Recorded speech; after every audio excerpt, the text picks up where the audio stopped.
post. As the motion rightly asks Parliament, we should reaffirm our collective commitment to tackling the twin crises of climate change and biodiversity loss through a just and fair transition. Very few people in Scotland would disagree.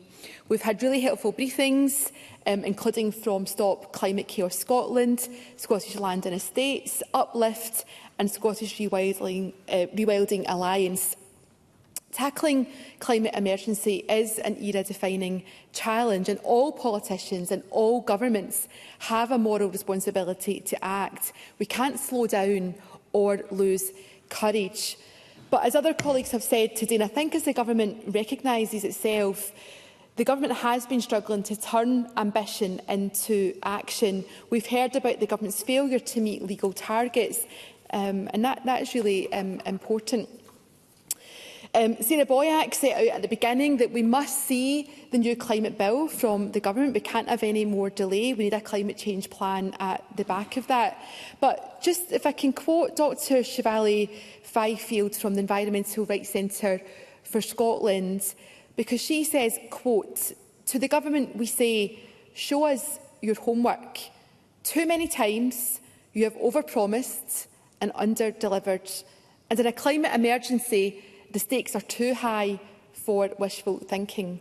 End quotes.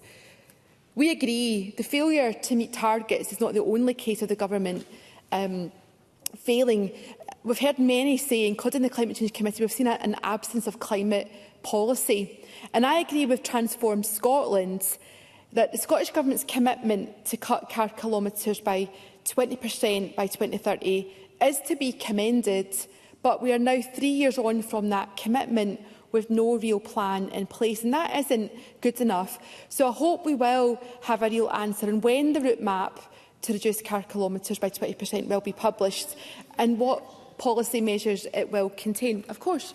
Briefly, Minister. Would Monica Lennon recognise the significance of one of the most significant actions about the ScotWind auction round being the largest of its type in the world? That is the Scottish Government, the Crown Estate that have done that. It's going to be a significant step in decarbonising our energy supply, not just for Scotland but for the whole of the UK. Monica Lennon.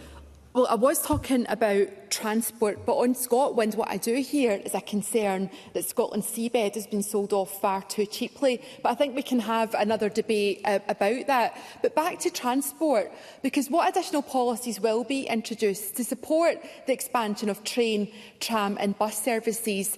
I might steal some of Graham Simpson's lines, but when we've discussed it at the Net Zero Committee, we've heard real concern about bus deserts, areas where people, yes, young and old, have a free bus pass, but there is no bus to get on. And we've seen across the country, including in Lanarkshire right now, affecting my constituents, and more councils cutting back on school transport because they don't have the budget. So we need the government to get real on that. I agree with Uplift and their call regarding workforce. To achieve a just transition, the government needs to urgently deliver a coherent transition plan for workers, or we will risk situations like we're seeing in Grangemouth right now occurring around the country.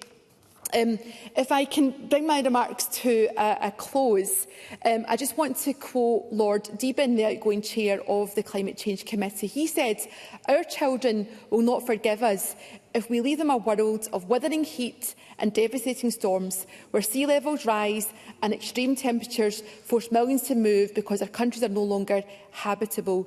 None of us can avoid our responsibility. Delay is not an option." I agree, and Scottish Labour stand ready to work with the Scottish Government where necessary, and we will push them to be bolder at all times.